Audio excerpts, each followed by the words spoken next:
No Ar.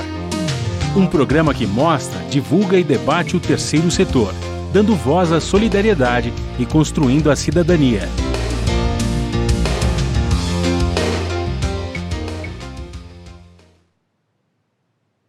Bom dia, eu sou Joel Scala e começa agora o programa Observatório na Brasil Atual.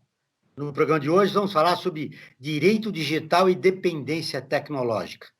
Durante o isolamento social, com grande parte das pessoas em casa, a internet se tornou ferramenta utilizada para quase todas as atividades diárias. Mas será que esse tempo a mais na internet pode causar uma dependência nos indivíduos? E mais, quais são os perigos existentes no universo virtual e quais os usuários que estão expostos? Para falar sobre o tema, eu recebo a Silvia Van Dek, mestre em Psicologia Clínica pela Universidade de São Paulo, colaboradora do Programa para Dependentes na Internet do Instituto de Psicologia do Hospital das Clínicas. Bom dia, Silvia. Seja bem-vinda. Bom dia, Joel. Muito obrigada. Nós contamos com a participação especial sempre do jornalista Frank Valverde. Olá, Franklin. Bom dia, Joel. Bom dia, Silvia. Bom dia você que está em sintonia aqui com o Observatório na Brasil Atual. Franklin, a cada dia nós temos uma notícia ruim que tem origem no governo federal. Essa crise sempre vai aumentando a cada dia. O que você pode dizer desse momento atual do país, Franklin? Que falta um estadista. Tá? Nos outros países nós vemos que nossos vizinhos, mesmo na Europa, nós temos estadistas que acabam tendo o papel de liderança do país nessa condução de combate à pandemia. E aqui no Brasil, infelizmente, falta um estadista, uma pessoa que tem essa liderança de conduzir o país e a sua população no combate dessa pandemia.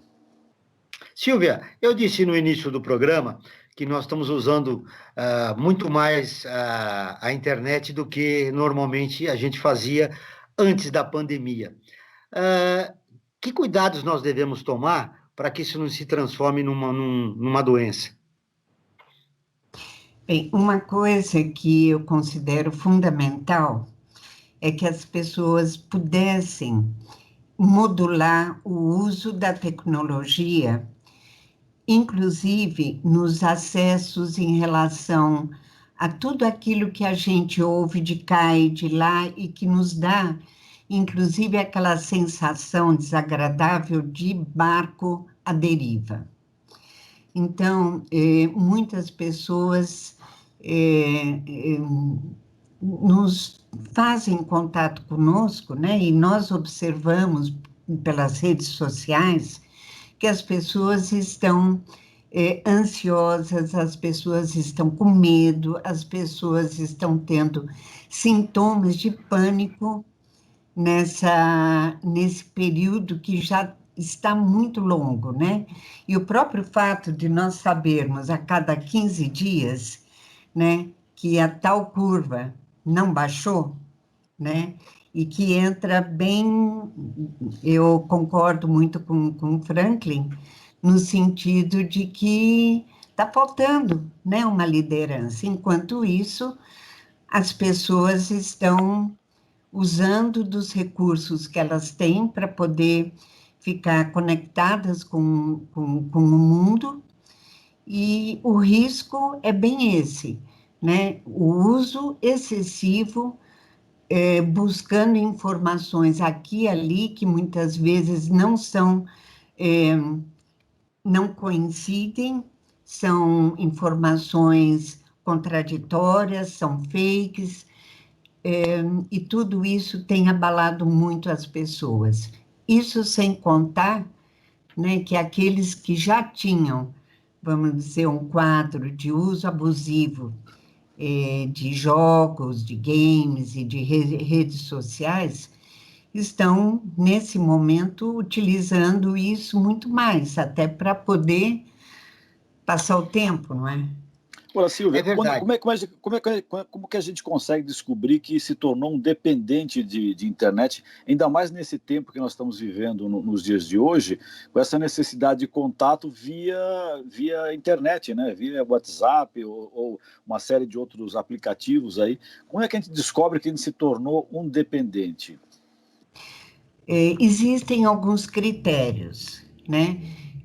Sabemos de antemão que todo mundo tem usado muito mais a tecnologia nos últimos tempos, nesses tempos de pandemia. Mas o que realmente diferencia aquele que faz um uso excessivo por conta de trabalho, por conta de estudo, que tudo está sendo virtual, pelo menos quem pode manter as suas atividades virtualmente, o que diferencia é que a pessoa aumenta muito o tempo de conexão,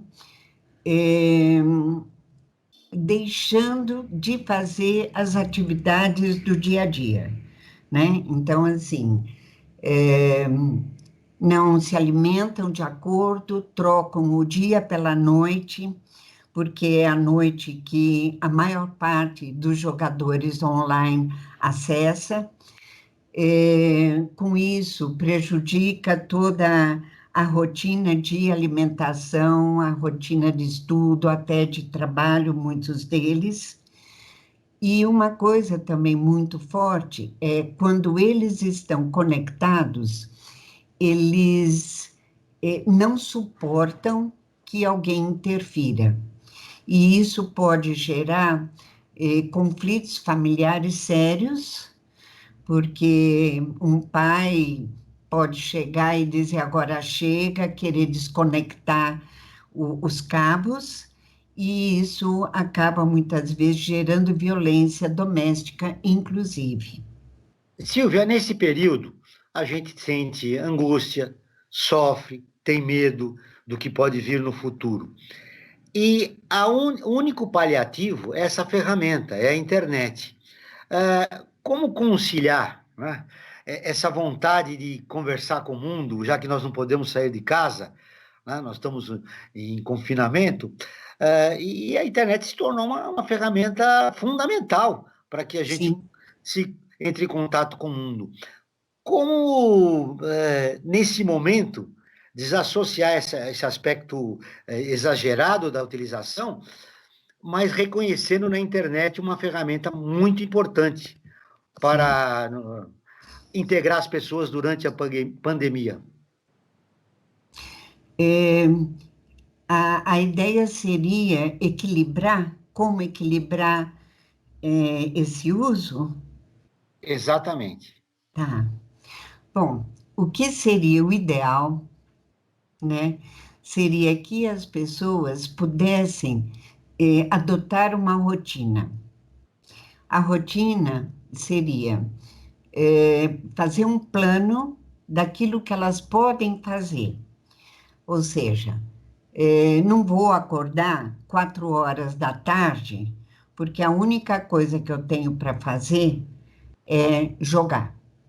Então, se possível, que a pessoa possa ter um horário para levantar, que ela pudesse, né, fazer as atividades da manhã, tomar o café, se arrumar, não ficar de pijama, de moletom o dia inteiro, né?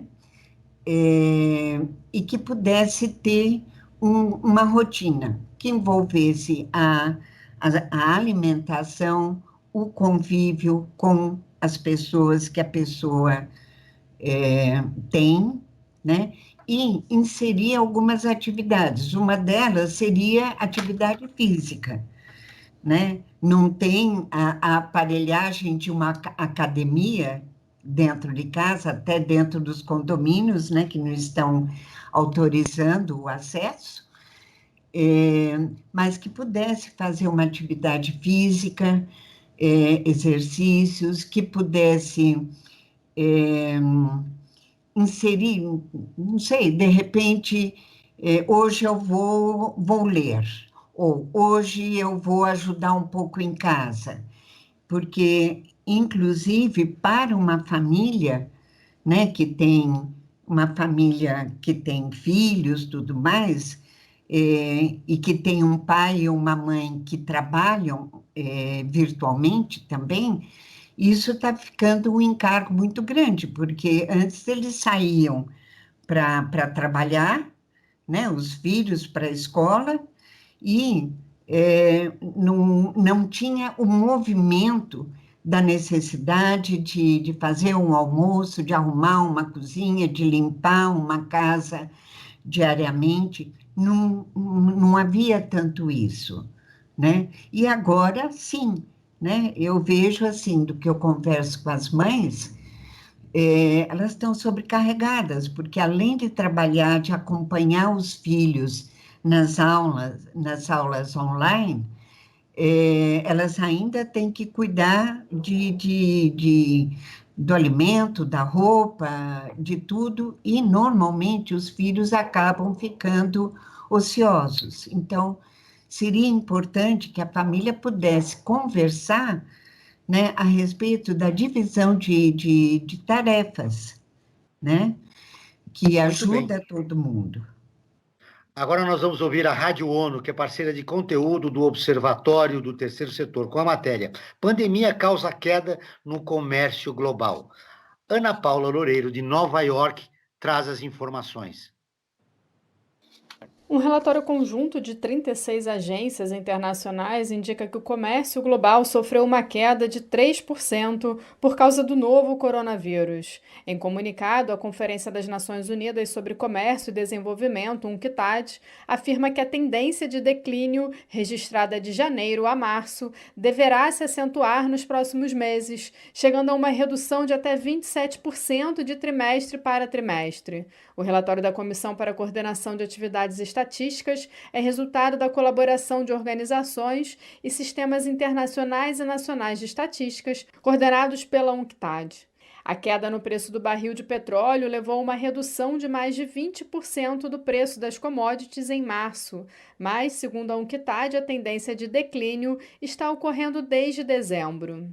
O índice de preço da UNCTAD para commodities de livre mercado mede o movimento das commodities básicas exportadas pelos países em desenvolvimento. O preço dos combustíveis, que desceu 33,2% em março, puxou a queda. Minerais, metais e materiais de agricultura e alimentos tiveram redução de menos de 4%. Esta é a maior queda no valor das commodities desde a crise financeira global de 2008. Naquela época, a tendência de declínio durou 6 meses. Analistas da UNCTAD dizem que, desta vez, a situação do comércio global permanece incerta. Antes da Covid-19, o volume do mercado internacional demonstrava sinais modestos de recuperação desde o fim de 2019. A agência da ONU disse que a situação está mudando rapidamente e que continuará monitorando a evolução do comércio global. Da ONU News em Nova York, Ana Paula Loureiro. A situação está grave não só no nosso país, mas no mundo todo. Agora, um dado importante é que os equipamentos de internet aumentaram as vendas nesse momento, nesse período de pandemia, né, Silvia? Sim. Silvia, qual é o perfil do dependente da internet? Ele é jovem, adulto, idoso, é mulher ou homem? Olha, na verdade, nós temos uma população que abrange desde uma idade bastante precoce, né? Então, 7, 8 anos em diante, até pessoas idosas. Agora, qual é a incidência maior? Nós temos, vamos dizer, o pessoal que gosta muito mais dos games é do sexo masculino. E as mulheres são mais das redes sociais, dos sites de compras, que têm aumentado muito também. E a faixa, normalmente, digamos, dos 17 aos 24, 25 anos. Esse é o Essa perfil é a incidência maior. A incidência maior. Mas as mulheres também estão sendo vítimas da epidemia, né? Você estava dizendo que a mãe tem que cuidar dos afazeres domésticos, e que ela que trabalha também fora de casa, então ela tem duas atividades e fica sobrecarregada, não? Sim, fica sobrecarregada. Porque, na verdade, São mais pessoas dentro de casa, né, usufruindo de tudo, né? E normalmente os filhos, muitos filhos nunca colaboraram. E agora estão sendo requisitados nisso, porque é muita atividade, é muita coisa, né? Com Então, essa a mãe... atividade, com essa atividade acaba tendo que ser rediscutida a família como um todo, né? As relações afetivas dentro da família. De que maneira a gente pode trabalhar isso nesse momento? Já passaram-se 2 meses da pandemia e ela deve continuar, né?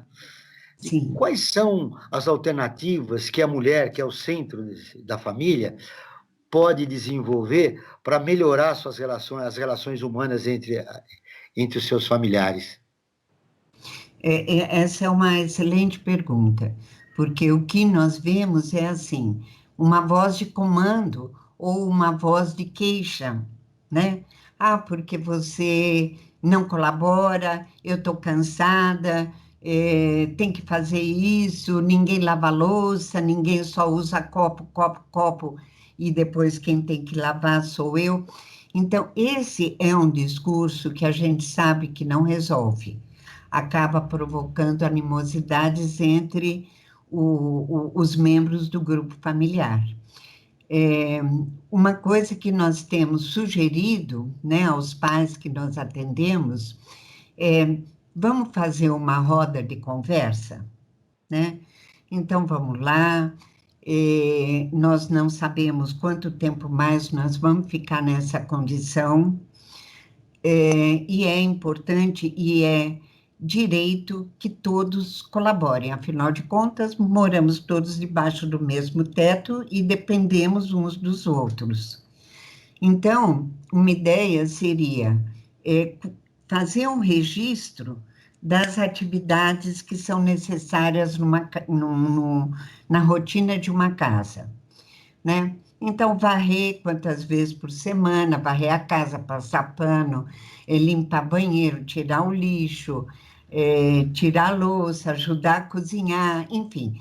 Existem várias atividades, né, que colocam uma casa em funcionamento.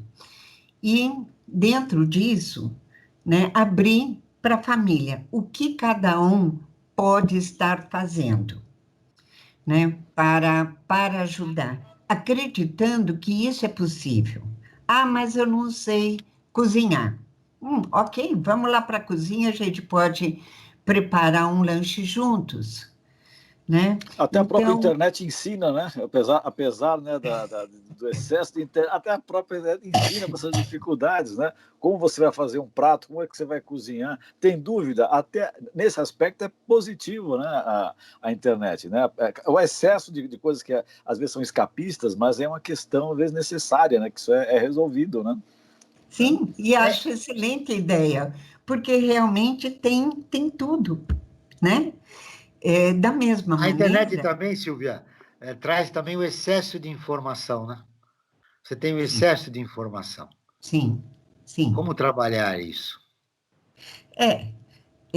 O excesso depende, né, do nosso autocontrole, né? Ela está disponível para qualquer pessoa de qualquer idade acessar, né? Então, nós também temos que pensar que pais de filhos com menos idade, que não sejam os jovens, né?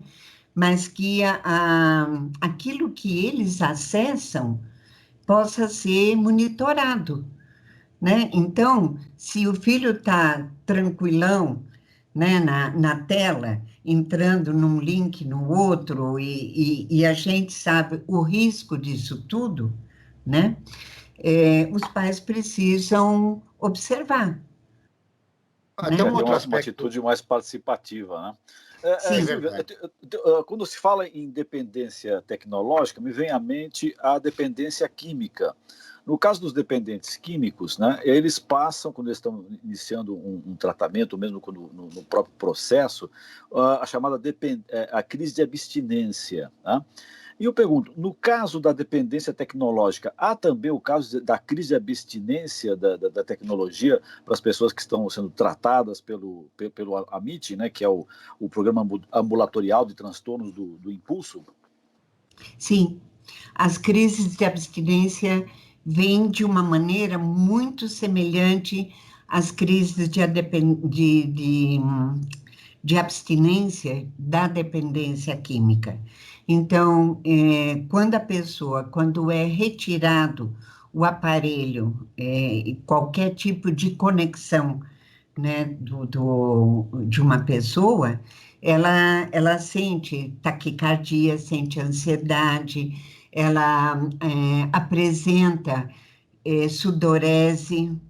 Então, ela apresenta alguns sintomas que são muito parecidos. Da dependência química, né? Sim, sim. Curioso sim. isso, né? Curioso que não, a coisa altera, funciona de tal forma no cérebro como se fosse uma questão química também, né? Aliás, deixa de ser também, né? Porque acaba gerando, né? Sim, sim. A questão é a terapêutica, né, com relação à dependência tecnológica, não pode ser a retirada da aparelhagem, como seria a retirada de uma substância química, né? Um Tem que ter um dependente desmame, químico. digamos assim, tem que ter o desmame, como o pessoal popularmente fala, né? Então, o que normalmente prevê o tratamento, digamos, né, lá no IPQ, poder fazer com que as pessoas possam identificar a necessidade que eles têm de estar conectados o tempo todo. Poder fazer um levantamento daquilo que um dia agradou a eles e hoje não agrada mais. Identificar quais são as competências, porque o que nós vamos precisar é ajudá-los a monitorar o uso da tecnologia, ou seja, diminuir o uso, né? Olha, Agora, vai diminuir e não vai pôr nada no lugar, é né? verdade. A Então, crise de abstinência no alcoolismo deixa algumas pessoas violentas. Tá? A crise de abstinência também da internet, acontece isso? Pode provocar acontece. agressões a integrantes da família? A gente tem um dado importante, que agora, no período da pandemia, a agressão contra as mulheres aumentou nas famílias. Sim, sim. E aumenta mesmo, né? Nós podemos até imaginar, por exemplo, se nós estamos assistindo um filme ou um capítulo de novela, qualquer coisa na televisão, e de repente acaba a energia, ou alguém vai lá e desliga o aparelho, né? A gente fica frustrado, fica irritado, né? Da mesma maneira, isso acontece quando alguém é impedido, especialmente por um pai, uma mãe, um familiar, enfim, de continuar aquilo que eles estão fazendo online. E já houve casos, né, de agressão física muito séria, né, do jovem em direção àquele que está tentando impedi-lo, e até tentativa de suicídio. Para tratamentos mais crônicos, é necessário que a pessoa fique isolada? Olha, isso é muito, muito raro e realmente são casos extremos. Quando a pessoa, por exemplo, acaba desenvolvendo anorexia, né, pelo fato de ficar conectado, ou quando a pessoa começa a agredir algum familiar ou se automutilar, né? Então, aí é necessário uma internação, um acompanhamento medicamentoso. Franklin. Eu tenho uma questão. Antes mesmo da pandemia, nós estávamos vivendo, isso continua, infelizmente, dentro dessa própria pandemia que nós estamos vivendo, a questão do ódio nas redes sociais, né? E isso estava sendo alimentado cada vez mais. E agora, claro, isso refletia também na sociedade, nas manifestações que aconteciam, principalmente em São Paulo, nas principais capitais, né? Os grupos que são pró-governo federal e os grupos que são contra, o embate entre essas duas linhas de pensamento e esse ódio alimentado, né? De uma certa forma, como que isso poderia ser trabalhado, né, nos dias de hoje, que está todo mundo isolado, mas as redes sociais ainda continuam com esse ping-pong, com esse fla-flu, como dizia o Nelson Rodrigues, lá nos velhos tempos, né, essa disputa, essas duas áreas, essas grandes... Como é que a gente pode trabalhar isso para minimizar nesse momento que a gente está vivendo de pandemia, através das próprias redes sociais? Tá. Seria como a pessoa pode se proteger desses ataques, Franklin? Seria Exatamente, isso? para não alimentar isso, né? Porque a pessoa está isolada, né? Estamos todos, uma boa parte da Sim, sociedade está em isolamento social. Ao que tudo indica, isso vai ter que ser ampliado, né? Porque os índices estão crescendo, nós estamos na curva ascendente, né? Então acho que a gente vai chegar a situações mais, digamos, radicais de isolamento social. E a pessoa isolada social, se alimentando desse ódio que há na internet, isso só vai prejudicar ainda mais, né? Então, sim. digamos, qual medicamento, né? Qual que é o medicamento adequado para a pessoa poder se livrar desse ódio e não se envenenar nesse clima Com que isso. a rede social acaba propiciando? Sim. Se nós formos pensar que as pessoas de qualquer idade têm acesso a tudo, a menos que haja um monitoramento por parte do responsável, né? É, isso realmente pode entrar num looping, né? Da mesma maneira como nós estamos percebendo, né, as diferentes manifestações, ataques, né, com relação a aquilo que está sendo estabelecido, sei lá, pelas entidades, pelos órgãos, enfim. Mas como se proteger, né? Eu penso que uma coisa que ajuda é quando a gente tem a possibilidade de diálogo, de conversar com pessoas a respeito daquilo que está sendo falado, né? Se aquilo, observar o que aquilo provoca na pessoa, irritação, ansiedade, ódio, né? E que isso também pode se manifestar no comportamento, né? Quebrar coisas do tipo. A pessoa poder se dar conta de que isso, algumas coisas não vão depender dela, algumas determinações não dependem do indivíduo, né? Mas ele pode não se deixar envenenar, não acessando as redes sociais e tudo aquilo que é publicado. É uma maneira de controlar, é uma maneira evitar seguir determinados grupos que estão disseminando o ódio, porque isso é fundamental, né? É fundamental. Se a gente entra nessa vibe, como dizem, nós também somos emocionalmente atingidos, afetados, gerando depressão, gerando comportamentos impulsivos. Como criar um antídoto para isso? Olha, não tem como não evitar aquilo que está fazendo mal, né? não precisa ficar acompanhando tudo, tudo, tudo. Então, evitar acompanhar, alimentar.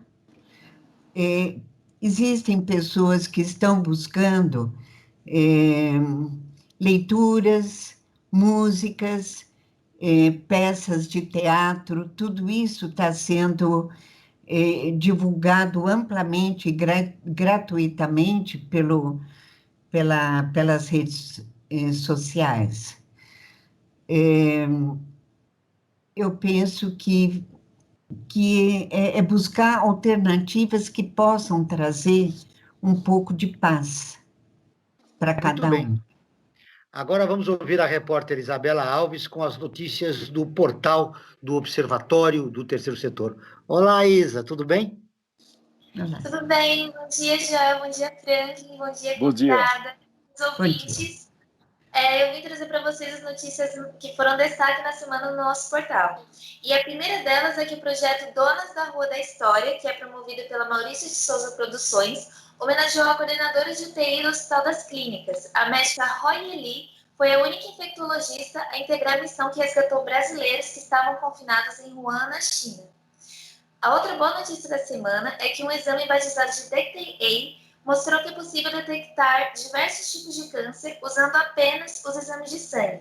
Esse estudo se destacou por detectar a doença nos seus estágios iniciais. E para encerrar, nós temos a notícia de que o Sudão tornou crime a prática de mutilação genital feminina. A pena agora para quem comete esse delito é de 3 anos. A ONU ainda afirmou que desde 2014, cerca de 86,6% das mulheres do país tinham sido vítimas desse ato. Esse foi o boletim da semana e para ficar por dentro das novidades do Brasil e do mundo, acesse nosso portal, observatoriotercetor.org.br. Isa, muito obrigado pelas informações. Até o próximo programa. Até o próximo programa. Tchau, tchau. Frank, continuamos as violações de direitos humanos, hein? Agora é o Sudão. É verdade. Mas o Sudão é recorrente, né? Agora é incrível que, em pleno século XXI, essa mutilação feminina ainda seja tema e seja uma prática corriqueira, né? Eles está ligado a uma questão religiosa, mas não se justifica, né? Eu acho que há certas coisas que, apesar de serem ligadas a uma questão religiosa, devem ser colocadas lá para trás, né? Em outro tempo, né? Estamos no século XXI, é outra coisa, né? Não dá para aceitar e tolerar isso, por mais que seja uma prática religiosa, né? Porque isso é uma prática que agride, né? Agride demais, não é? A condição da mulher, né? Enfim. Da pessoa, né? É verdade. Silvia, quer fazer um comentário?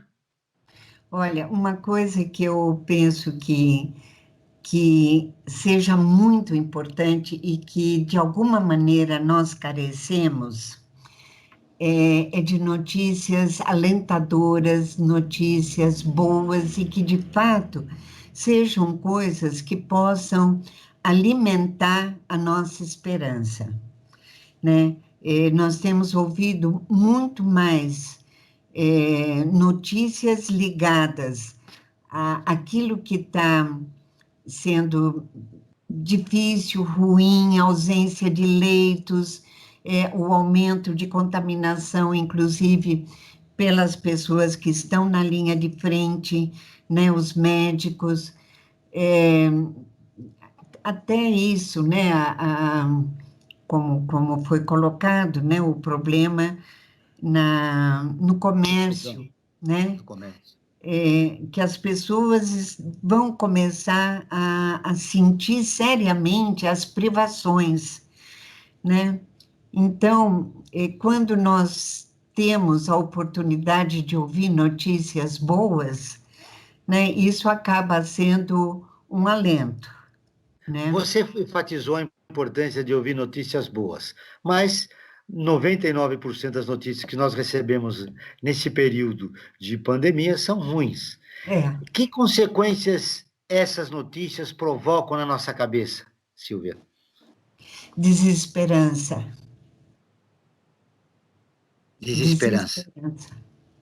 Né? E medo, né? As pessoas estão com medo de morrer. Né? Medo que morram as pessoas que elas amam, né? Isso vai gerando depressão, vai gerando angústia, isso vai afetando o nosso organismo, como vocês mesmos colocaram, né? Muito bem. E para dar um pouco de esperança e trazer uma voz com notícias boas, o Observatório fez uma campanha. Opa! Observatório na Quarentena, que o Frank vai nos contar É agora. verdade. O Observatório Terceiro Setor lançou a campanha Observatório na Quarentena. O objetivo dessa campanha é ouvir os nossos leitores, nossos seguidores, sobre como é que eles estão sentindo o isolamento social durante esse período de quarentena. E nós estamos ouvindo eles e tentando medir, né, o clima dessa situação através de enquetes que são publicadas periodicamente nas nossas redes sociais, tanto no Facebook como também no Instagram. Além disso, também estamos publicando vídeos com especialistas de várias áreas do conhecimento, que procuram sanar dúvidas e compartilhar informações para que nós possamos passar por esse momento da melhor forma possível. Para isso, eu convido a todos e a todas que nos sigam em nossas redes sociais, né? No caso do Facebook, facebook.com/Observatório 3 Setor, e também no Instagram. Instagram é @Observatório 3 Setor. E eu queria aproveitar também, Joel, e fazer uma questão aqui para a Silvia Vanenck. Silvia, sempre que tem essas questões de internet, de dependência tecnológica, né, até por força da profissão, e sempre me vem à mente o papel da escola, né? Como que a escola pode trabalhar, ou como ela deveria estar trabalhando para minimizar, pelo menos, né, não digo nem solucionar, pelo menos para minimizar essa situação de dependência tecnológica. Eu vejo muitos professores, né, até eu mesmo cheguei dando aula a presenciar, você conversando com os alunos e o aluno com o celular na mão, né? Você falando com ele e ele olhando a cada 10 segundos no celular. Pô, pera lá, você está conversando comigo, você está acompanhando o celular. Então, volto a sintetizar. Qual que é o papel da escola nessa questão da dependência tecnológica? Bem, esse está sendo o recurso que grande parte das escolas está adotando. Agora, em tempo de pandemia, né? Mas também, né, já vinha utilizando, né? Então, as agendas são enviadas pela rede, né, interna da escola, os trabalhos, boa parte dos alunos entregam trabalhos digitados, e o que nós temos observado é que está havendo uma queda na criatividade dos alunos. Eles são ótimos, né, em termos da tecnologia, sabem mexer com as plataformas, eles são fantásticos, né, coisa que eu não consigo fazer. Mas o que eu penso é que, justamente nessa fase de pandemia, né, todos nós, inclusive as crianças, os alunos, estão carentes do contato presencial, né? E eles estão percebendo que isso não consegue ser substituído pelo atendimento virtual. Então, isso está sendo uma coisa importante. Eles sentem falta de estar juntos.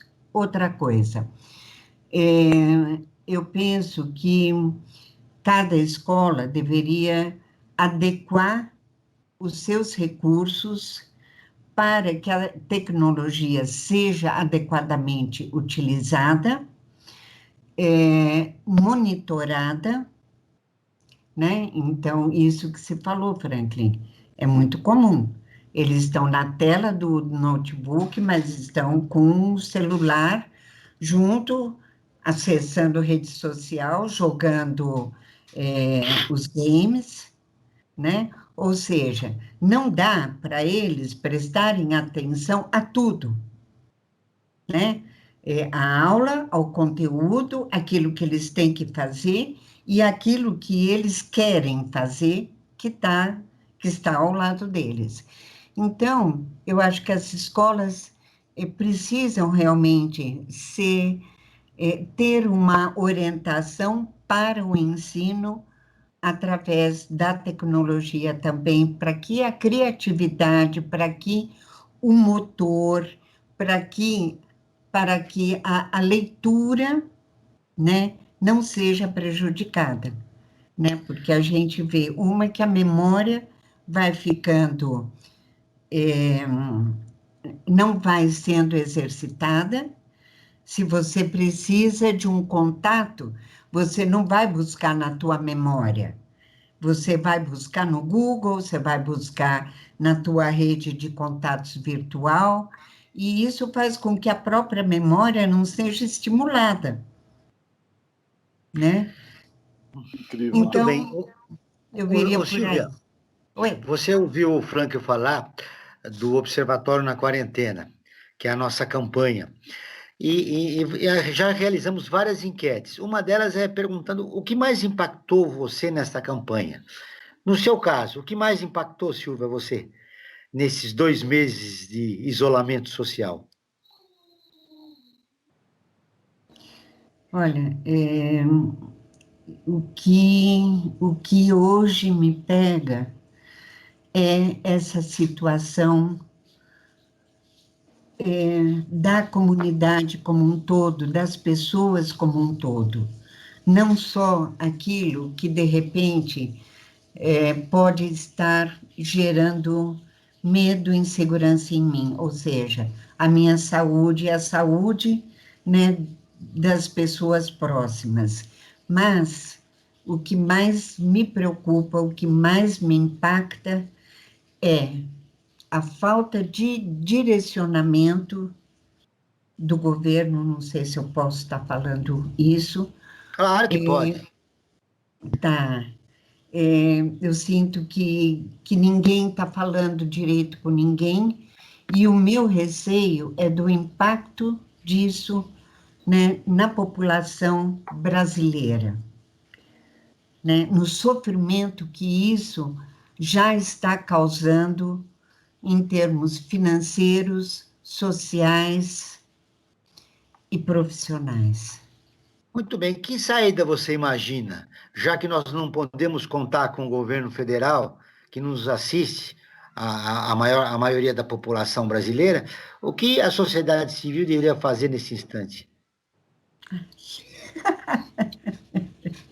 Uma excelente pergunta.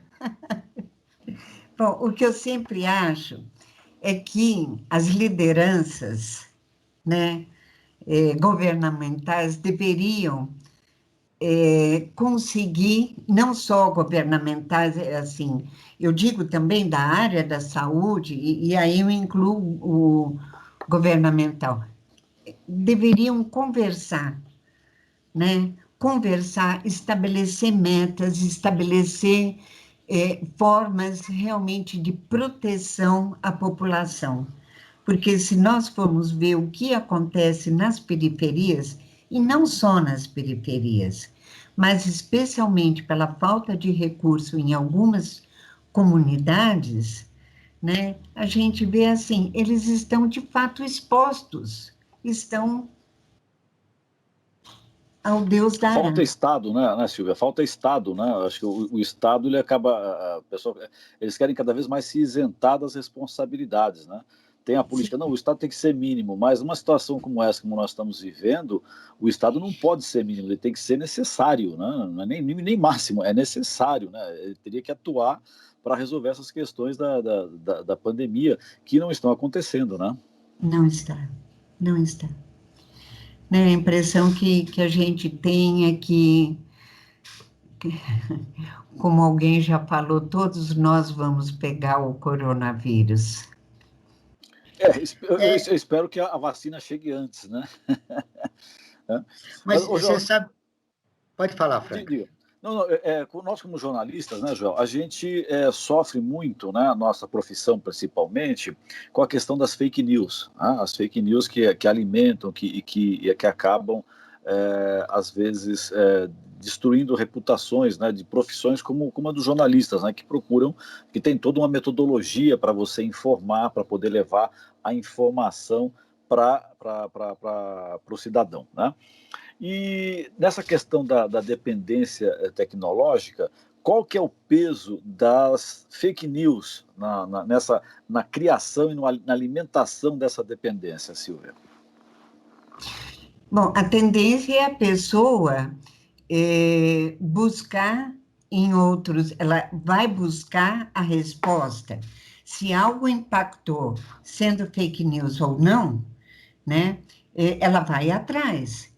Ela vai atrás e ela vai, talvez, não tendo cuidado de avaliar se aquilo é uma informação verídica, ela vai soltar para o mundo, né?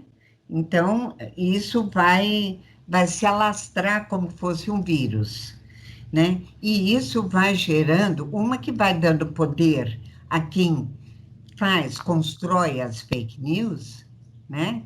E que se diverte com isso, né? Isso vai gerando, uma bola de neve, né? Várias pessoas vão acessar, vão divulgar e não tem volta, né? Por mais que se lance, olha, tal notícia é fake news, não tem o mesmo impacto do que gerou a informação inicial. Silvia, o governo federal trabalha com esse gabinete do ódio, né?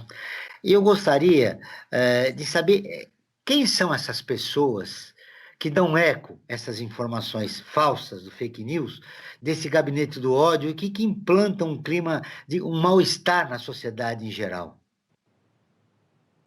Qual é o perfil dessas pessoas? Olha, o que eu posso dizer é que são pessoas doentes,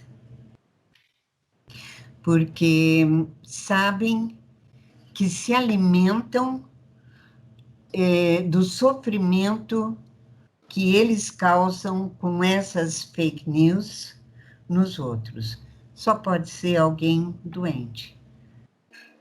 Ou tem outros interesses, né, Silvia? Como nós vimos aqui nas eleições passadas no Brasil e mesmo nos Estados Unidos, né? Tá provado que a indústria do fake news, na verdade, fazia parte da máquina, né, digamos, de marketing, se é que pode se chamar assim, para a formação e alimentação de campanhas políticas, né? Sim, concordo. Né? Joel, tem uma questão para a Silvia que eu acho que é bastante importante. Nós vamos supor que a gente sabe de uma pessoa que ela tenha essa dependência tecnológica, né? E ela trabalha lá como colaboradora desse programa para dependência da internet, que o nome é Programa Ambulatorial dos Transtornos do Impulso. Como é que a gente faz para encaminhar uma pessoa ou para sugerir que a pessoa procure esse programa? Qual é a maneira mais fácil de fazer, de encaminhar essa pessoa? E mais, como é que se dá esse tratamento dessa pessoa? Tá.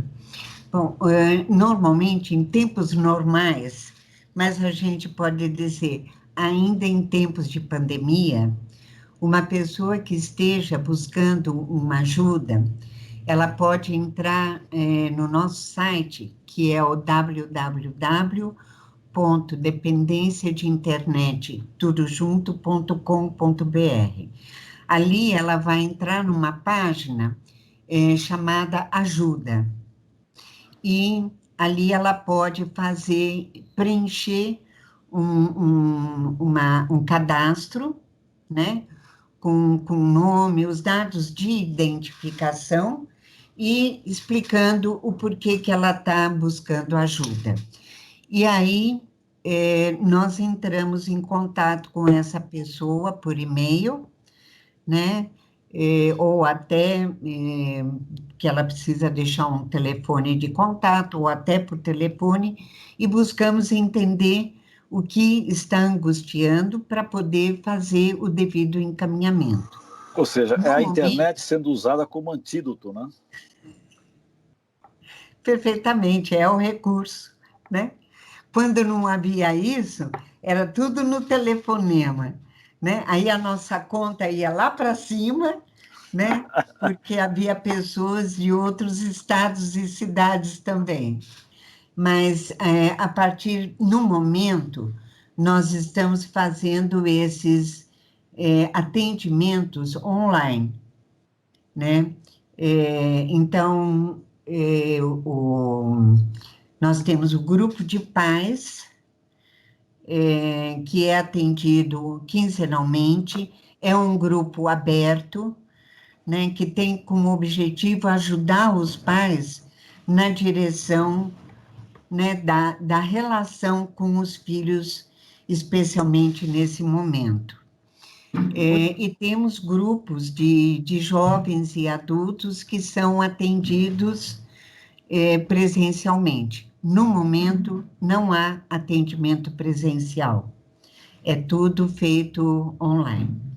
E o que nós temos, assim, a pessoa, como nós estamos vinculados ao Instituto de Psiquiatria, então a pessoa passa por uma triagem com psicólogos, a partir daí ela é encaminhada para uma avaliação com o médico psiquiatra, que pode ou não, a partir do diagnóstico, indicar uma medicação, e eles lá têm a medicação gratuita também, e aí segue um período de 12 semanas consecutivas de encontros com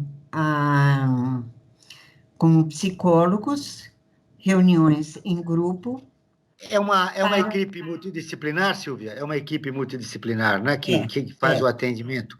Eu tenho mais 4 minutos no final do programa. Foi muito prazeroso entrevistar você. Passou rápido o tempo, essa conversa, eu e Franklin com você. E eu queria as considerações finais. Eu começo com o Franklin, né, para a gente fechar o programa. Franklin, o que mais importante a gente poderia deixar registrado nesse programa, Joel, além do cuidado que a gente deve tomar para não ser dependente da internet? Exatamente, Joel. O que eu queria dizer... Esse momento de isolamento social. Isso, acho que a forma, o síntese que eu posso dizer pelo que eu ouvi da Silvia hoje, é fundamental que nós tenhamos bom senso na utilização das redes sociais e da internet de maneira geral. É um instrumento positivo para o nosso trabalho. Aliás, hoje a gente está trabalhando só através da rede, né, remotamente, mas a gente precisa saber dosar. O bom senso vai dizer a dosagem certa da utilização da internet. Muito bem, Silvia. Agradecendo novamente a sua participação, quero suas considerações finais. O que mais importante você quer deixar registrado e responder uma pergunta. Nesse momento, do que você tem mais medo aqui no nosso país? Ai, Joel, essas coisas você não pode me pegar de supetão.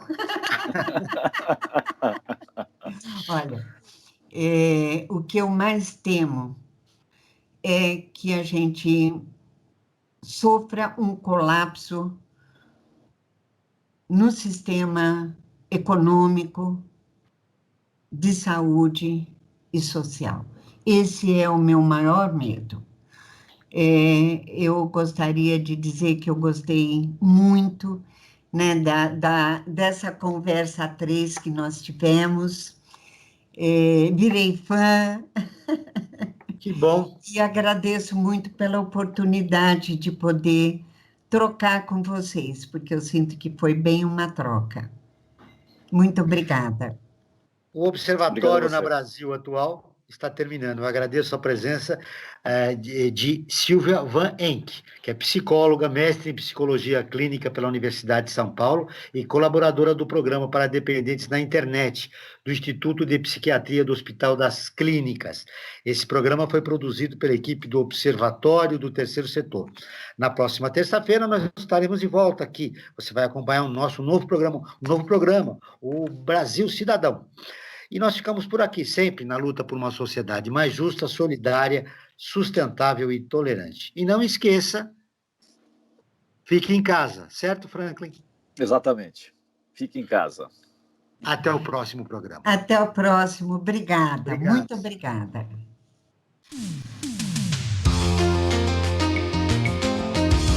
Você ouviu na Brasil Atual mais uma edição do Observatório do Terceiro Setor, sempre na luta por uma sociedade mais justa, solidária, sustentável e tolerante. Observatório do Terceiro Setor, o olhar da cidadania.